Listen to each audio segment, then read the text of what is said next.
Welcome to my humble abode.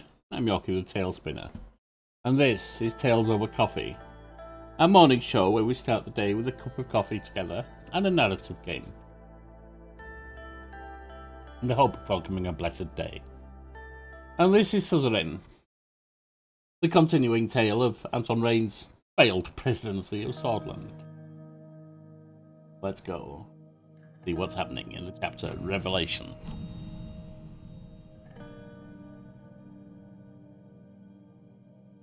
The economy has bottomed out almost. Doesn't bode well for us. Departure of President's son from home. Going to school, thanks to Daddy. It was a cloudy, rainy day in Holsword. The gloomy weather echoed my own feelings. My constitutional changes had been defeated. I was back to square one. I couldn't spend the day moping, however. Frank was finally about to leave home. My son piled the last of his bags next to the door. Serge and the assistant driver were waiting outside next to the car. "Did you pack everything?" asked Monica. "Don't forget to give me a call immediately after you arrive." "Mum, I'm moving less than an hour away. You'll see me all the time," said Frank. "I know, but it won't be the same," said Monica. Monica helped him put his backpack on while Serge started carrying the luggage to the car. "I made you a sack lunch. I'll get it from the kitchen." She dashed down the hall. Frank and I turned to face each other in the doorway. "So, I guess this is it," said Frank. "Going to do great. Thanks, Dad." Frank shifted his weight nervously. "I haven't forgotten what you did for me about your university years. Or what you told me about your university years. I hope Holsword State gives me a chance to prove myself the same way you did." "For your sake, I hope that chance never comes." Frank looked down at the ground. "All right, Dad." At that moment, Deanna rushed the door. Frank! I'm going to miss you." "I'll miss you too," said Frank. "Don't forget, you've got to give Mum and Dad an extra hard time for both of us now." Deanna nodded. "Don't get any ideas, girl." "Okay." Frank picked up his sister and gave her a big hug. Monica appeared in the doorway holding a paper bag. "I cut the crust off your sandwich just the way you used to like," said Monica. "I'm not a kid anymore, Mum," said Frank. "Can't a mother pretend?" "Oh, Frank." She embraced him with tears in her eyes. Frank looked as if he was about to cry as well. Serge approached. "Sir, as per the schedule, Frank needs to be at the Holsword State University Start orientation in an hour." "That's going to be a bit of a rush, Serge, but thank you for interrupting us. We will have to leave now to make it." "Thank you, Serge." Frank turned around and took one last look at me. "Good luck." Frank nodded before heading to the door. Serge looked at his watch. Time to go. Frank waved his hand as he entered the car. The engine started and they were on their way. Monica stood next to me as they drove away. Her eyes were teary. "There he goes. It already feels different." Put her head on my shoulder. "We still have each other." She turned to me, kissed me on my cheek, and put her head on my shoulder again. "With the defeat of your reforms, I hope we'll be alright." "Yeah, nice to bring that up right now, Monica. Thank you." We watched for a few more minutes, even after the car was no longer in sight. I sighed and closed the door.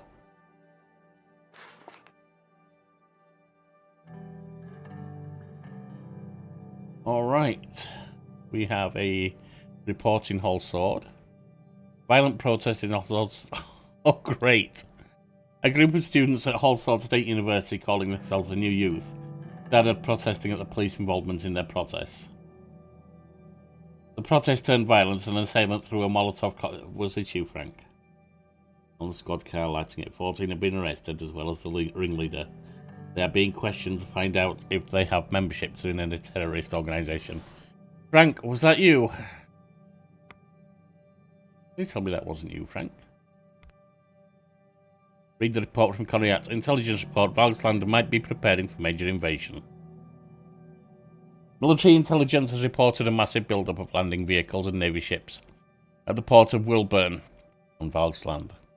Our agents are suspecting a massive naval and military invasion of Helgi Island, or Agnolia in the future. Not fully confirmed, as the build-up could be a mock exercise to divert eyes from elsewhere. Our covert agents will be monitoring the situation on the ground for as long as possible.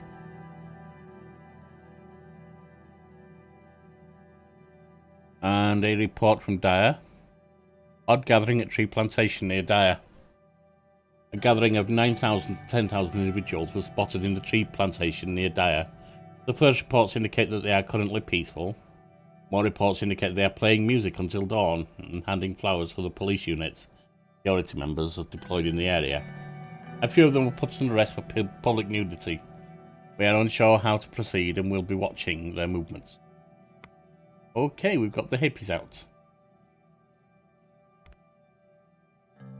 Large-scale protest during FC Gelsord vs FC Anrika derby. Large-scale protest has broken out during the derby match between FC Gelsord and FC Anrika. You know, there was an actual war in Central America. I think it was El Salvador, but it could be others. I don't really remember. Called the Football War, a mock name, the Football War, because its initial catalyst or initial spark was a football game, soccer to Americans. Now, of course, it was between nations that had a lot going anyway, and quite possibly would have gone to war anyway. But a football game was the spark. Hooligans from both sides caused extensive property damage to the stadium in their protest against police. To prevent the incident from expanding further, extra police units have been deployed. So far, there are 42 injuries and 4 burned cars outside of the stadium. Over 89 arrests were made in relation to the events. What do we have here? Rumberg report. Queen demands reparation. Queen Beatrice Livingston has called for reparations to be paid for the so-called past atrocities that occurred during the 15-day war. Rumberg demands the price of past wrongdoings must be paid for past pieces open between the two nations. They're revving up for war. The Ministry of Foreign Affairs is analysing the situation and coming up with a plan of action. And they have nuclear weapons, it sounds like. Holsword Post. Beware of New Youth. A new militant organisation named New Youth started to emerge in Holsword State University. In the large-scale incident they were involved in, they attacked the bystanding security forces, and even went so far as to burn a police car. As a result of their actions, many students and members of the police force are now injured. Exercise caution and be on the lookout for potential New Youth members. Do your duty and report them to police. Summer of Love has begun. Amidst the rising unrest, a large group overtook a small farm near Dyer called the Treestock Farm. A play on Woodstock there, I believe. They are from every corner of our society, students, lawyers, actors. They are generally dressed in floral clothing, and some were even spotted with nothing on them in an attempt at public indecency. As if it is despite the current situation of our country. They are dancing and singing songs. They proclaim that peace is the message, and that this summer will be the summer of love. Walk for Peace. People of Blackhaven is known to be proud and just. In an action fitting their reputation, a protest group has started to walk from Blackhaven to Holsword. Among them are old, young, and even children. The campaign is called Walk for Peace, and it wishes to bring attention to finding a middle ground to solve the increasing tension. Bravo, Blackhaven. We hope this moment spreads to other cities as well. FC Anrika and FC Gelsord hand in hand. For the only time in their history, the sworn rivals, FC Anrika and FC Gelsord fans, stood side by side against police brutality during the derby match yesterday. The fans of both teams united to protest the security forces' mishandling of recent events. Hand in hand, they created an impenetrable wall to let President Rain know that they won't simply bow their heads to the goons. They let him know that Sordland belongs to the people, and the people alone.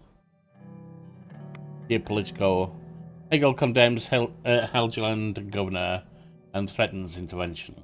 Chancellor of Valgland Emmerich Hegel has recently condemned the governor of Henschland in a public statement and threatened to intervene on the island to protect the people. Ignoli went too far. They are massacring our people in Helgeland. If the Alliance of Nations allows this to continue, Belgrade will intervene in the island to protect her people. This was the last straw, said Chancellor Hegel. Occasionally, the United Continental governments are believed to be in close contact with both leaders to calm the situation. If the superpowers cannot find a solution, the Marquian Sea may plunge into chaos. Alright, we have a report. Protesters walking from Lockhaven to Hallsword. A new type of anti-violence protest is gaining traction in Lockhaven. The protesters said they are going to be walking from Lockhaven to Hallsword in a display for peace. We have squad cars following the crowd to ensure the safety of our citizens. Further reports will be issued if there are any updates. We have H3. The long-awaited road network running from Lockhaven to Avery had been completed. Yeah, we've lost our trade deal with Agnolia though, haven't we? So the speed of transportation in the region is expected to be improved substantially. Even though there have been some issues causing it to be delayed, Sordland State Corporation has delivered its promise. Blue Mansion, Lockhaven, the opening of H3 Highway. The day before the grand opening ceremony of the H3 Highway, we arrived in Lockhaven to begin preparations. Although the day had taken its toll on our morale, it was still a proud moment for all of us. Lucian and I, together with project leaders Simon and Lilius, met to discuss how to proceed. Lucian stood up. First of all, this day may have arrived later than expected, but it doesn't change the fact that we are here now. This is still a big success. Congratulations, everyone. Simon Holt said to many more projects like this. Well done, said Lilius. We couldn't have done this without our excellent team. Indeed, said Lucian. Let's move on to our plans for the opening tomorrow. It's been a long time since the last successful infrastructure project. From a public relations viewpoint, we can certainly capitalise on the occasion. I have a plan for how to do that. The President himself shall make the maiden voyage from Lockhaven to Avery, along with his motorcade, if he agrees, of course. What are your thoughts? I don't support anything beyond the opening ceremony. The highway speaks for itself. Said Simon. Image is everything, said Lilius. Simon. I agree. This would bolster the President's reputation. I think so too. Mr. President, said Lucian. Yeah, I think it's a good move. I agree. I'll hit the road. Very well, said Lucian. Sounds good. It would display unity and strength if we were all together in this convoy. Additionally, a large crowd has been invited to the ceremony, and we will be watching the opening speech.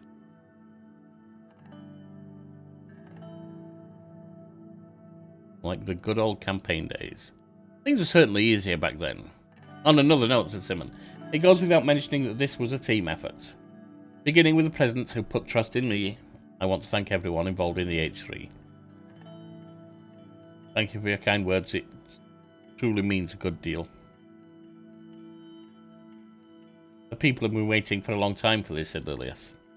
We'll need to show our best face tomorrow. I'll make sure that our focus on improving business and logistics is relayed by whatever means necessary. Alright then, we have a lot of work to do, said Simon. See you in the morning. See you at the ceremony. With this burst begin our individual preparations for the big day. The next morning a stage had been erected next to the entrance of the highway in downtown Lockhaven. The weather was warm and unusually calm for the windy port city. Spirits were high. Despite Lockhaven's strong PFJP presence, a huge crowd of supporters had turned out. Lucian must have brought in some ringers. We took our places on stage. Signal for Lucian to begin the ceremony. Brothers and sisters of Sordland, he said, I welcome you, Lockhaveners, today as a proud servant of this country. Lucian's voice echoed in the square next to the highway. Hundreds of Sordland and USP flags began to wave as the cheers intensified.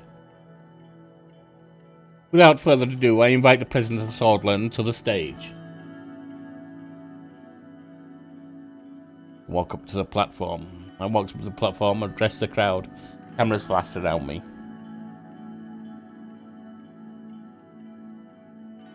People of Sordland, welcome to the opening ceremony of the H3 Highway. The chanting from the crowd continued. At the beginning of this journey, we promised jobs and opportunity. We kept our promise. The aim of the H3 was to create economic growth in East Nargis and Angland.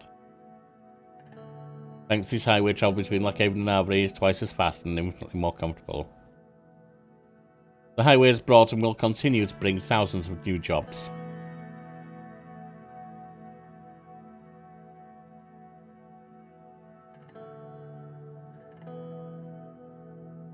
See, none of this would have been possible without the sound advice from my Interior Minister, Lilius Graf. Please come over here.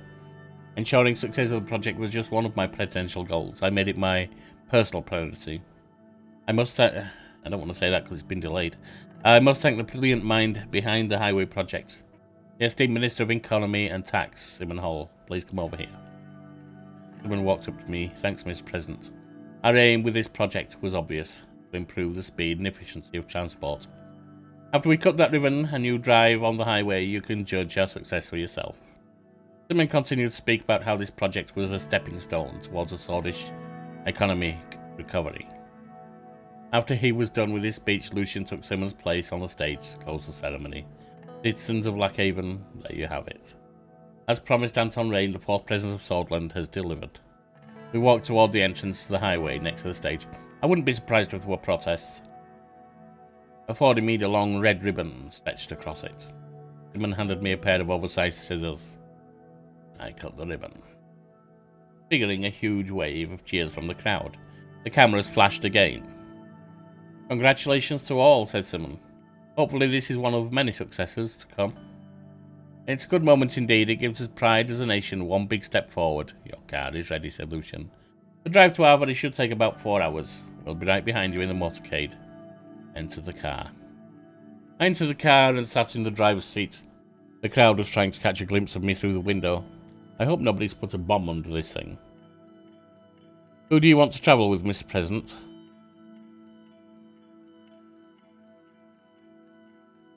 Oh.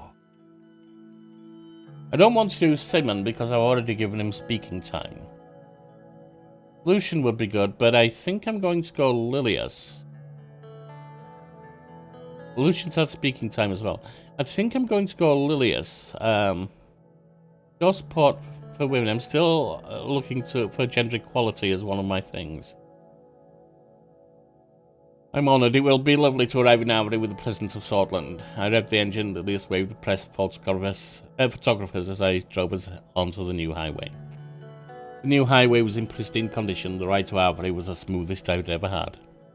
After an uneventful 4 hours, we were welcomed by a throng of Arbury citizens and Mayor Eric Neal. As soon as we left, the highway opened to the public and thousands began using it. It was a great victory for my administration. Well, it's certainly something, and we've got 1 point of economy back. President Rain opens the long-awaited H3 highway. With a grand ceremony, President Rain has declared the H3 highway open, with his aides by his side and executive Scottish State Corporation. After the ribbon-cutting, he has delivered a heartfelt speech and brought attention to the capabilities of the administration. Following the opening speech, President Rain has driven his own car on the new highway for the first time. Even though the H3 highway is overdue, the fact that it is expected to boost the output of Angland region cannot be denied. Thus, it has been happily welcomed by citizens. Scottish State Corporation finally finishes the H3 highway, say economists. Scottish State Corporation has finally finished the construction of the H3 highway, leaving much to be desired in terms of accuracy, quality and punctuality. We are unsure why the President decided to pick a company other than Underhaul Construction for a task of this scale. Following the opening speech, President Rain has driven his own car on the new highway for the first time. The H3 highway is expected to boost the output of Angland region, and it has been happily welcomed by the citizens, though late as it may be. However, whether the President can witness the fruits of his labour during his term is yet to be seen. Economists predict that most of the benefits can only be seen in the upcoming years. That wouldn't surprise me, but at least if it does, we've achieved something worthwhile.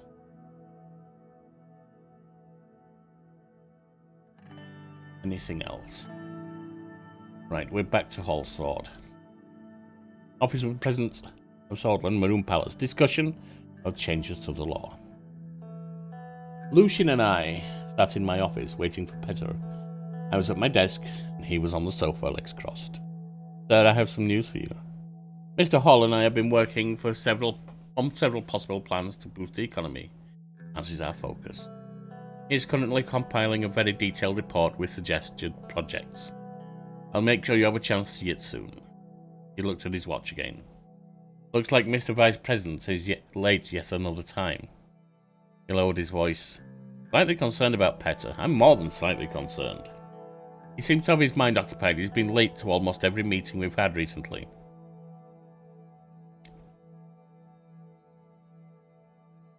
I noticed it too. I need to talk to him in private sometime. Suddenly there was a knock at the door. It was Petter. He walked in with files in both hands. Gentlemen. Why are you so late? We were stuck in traffic around Sol Square. There was a whole gaggle of ladies trying to organise a legal march. We had to wait for the police to show up. He placed the files on my table, took out several documents and organised them in front of me. Here is everything, just as you asked, our plans for the next reforms. You can use your presidential decrees to enact reforms now. We have enough political capital. I also brought a list of suggested reforms from our party. What are your thoughts, Anton? Let's go over the documents. You can select up to 3 laws to enact. We can't do any of the first ones. Desolinization. The influence of President Sol in every facet of society, with his portrait, statues, and name dotting every possible spot. The administration can begin a desolinization process with a degree to remove the cult of personality that has been established around the second president. I like that, but it's not my most... Oh, gender equality in education, yes. Sordland's education system has different classes and curricula for both genders, though through a new decree we can provide gender equality in the education system by reverting the heterogeneous studies that were imposed by a traditional education doctrine in the mid-30s, yes. Fair Trade and Competition Commission. Trade and commerce in Sordland has few regulatory measures, resulting in unfair competition at times. A new Fair Trade Commission can be established by a decree to push for fair market competition by protecting local industries through new regulations.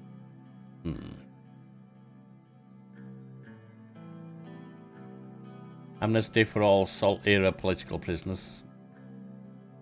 Rural education institutes. Sordland lacks technical and theoretical institutes for rural regions, causing people to migrate to cities for opportunities. A new directive would see the construction of hundreds of education centres. That's minus on government budget. We can't afford any more minuses on government budget. That's +1 government budget, private prisons. -2, we can't do that. We can't do that.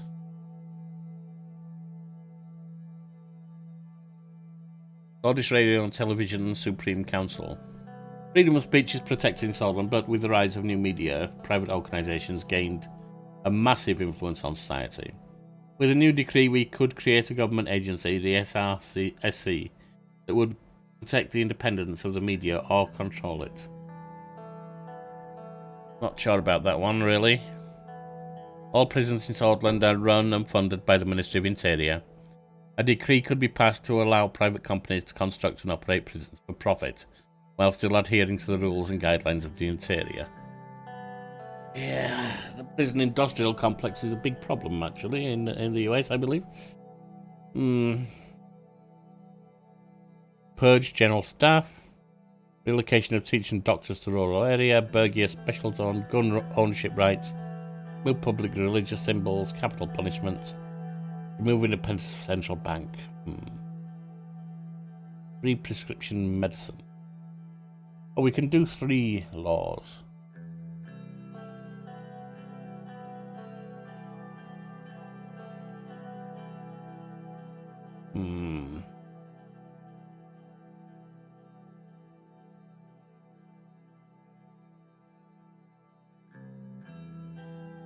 I do like that, but if we do that, I think we're going to have to do private prisons. That's only +1, though. I thought it was plus... Oh, no, it's -1.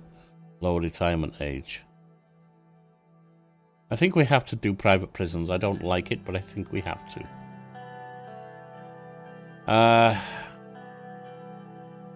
Fair trade, perhaps?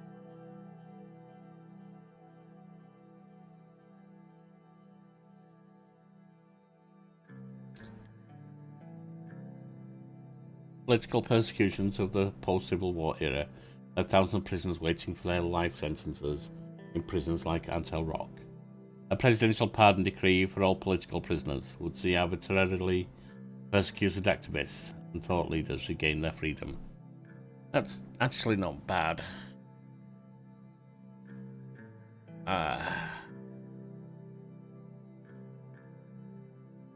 Going fair trade.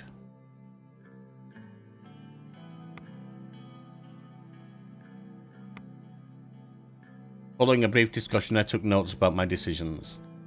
Fair Trade Commission will be essential in dealing with the monopolies. It was a time we established a body that regulates economic competition.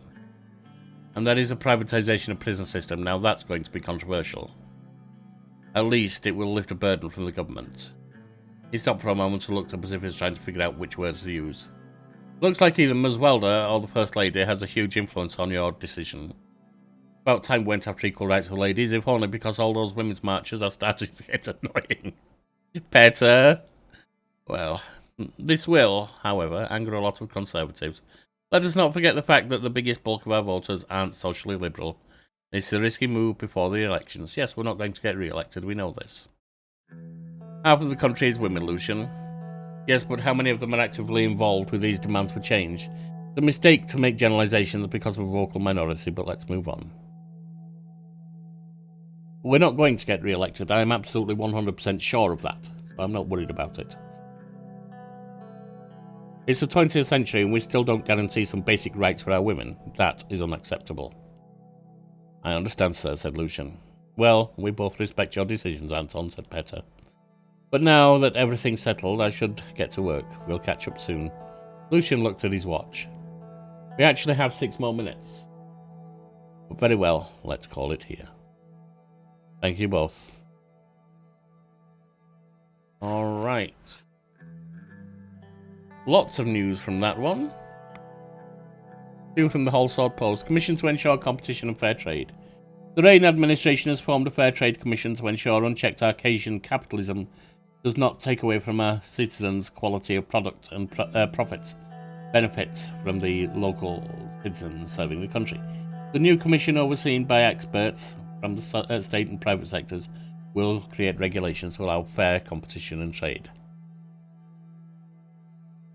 In the end, our consumers will win by higher quality products being produced and entering the Swordish market. And local producers will also have a fair chance to compete against international companies by filing anti-competition lawsuits for unfair mergers that would hurt the local market. Fairness will be established in our marketplace.